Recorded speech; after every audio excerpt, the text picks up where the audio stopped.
Hi Mala and welcome to another Dice Tower preview. Today we are checking out Totem Hoarder, where you will play as an ambitious totem collector trying to expand your precious collection of magical artifacts. This game is for 2 players, plays in around 20 to 30 minutes for ages 11 and up.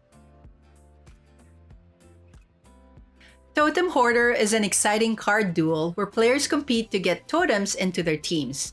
To prepare, make sure each player has a space in front of them for 10 cards. Put a fun bodyguard into each player's team, then shuffle the rest of the cards together and place it face down on the table. This is the draw pile. Leave a spot for discarded cards. Each player then takes 6 cards from the draw pile into their hand. Then once you choose the first player, you're ready to begin.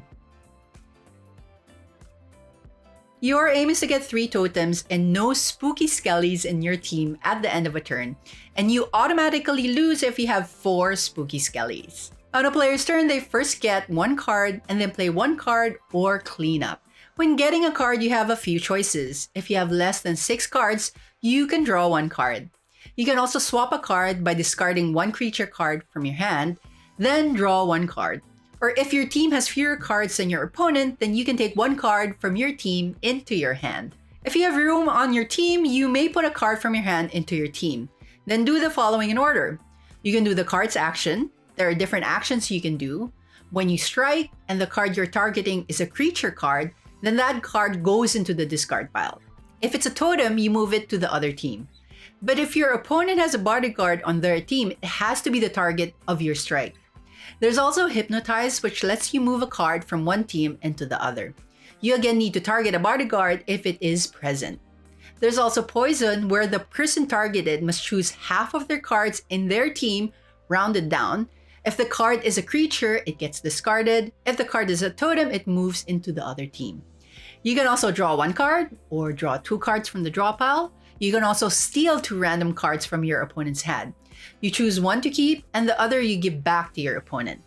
Then there's Return. You take a card from your team into your hand, except those that you played this turn.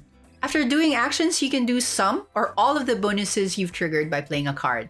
For example, if you play Carp Thief, it belongs to the Carp tribe, which triggers all Carp bonuses.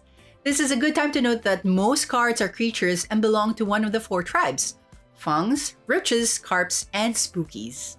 If you don't want to play a card, you can discard 1 creature card of each tribe from your team into the discard pile. This usually means 1 Roach, 1 Carp, 1 Spooky, and 1 Fung. But if you have no creature of a certain tribe, you just skip that tribe. A very fun card to play is a Spooky Skelly. They can be used to interrupt or stop a card that your opponent wants to play. This means that they skip doing the actions and bonuses on that card. They're the only cards you can play during an opponent's turn. You can also unstop a stop by playing a Spooky Skelly on a Spooky Skelly. You can do this over and over until you run out of Spooky Skellies. The game ends if one of the players wins by collecting 3 totems with no spooky skellies, or loses by collecting 4 spooky skellies, or if the draw pile runs out for the second time. When this happens, the person with the most totems wins. If there is a tie, the person with the fewest spooky skellies wins. And that is a preview of Totem Hoarder, where you not only assemble a dream team of creatures, but set up devastating combos in order to defeat them. The lovely playful art really fits the theme of the game and helps you get immersed in gameplay. If this is your type of game, please check out the link below to find out how you can get your hands on this game. Again, I'm Ella. See you next time.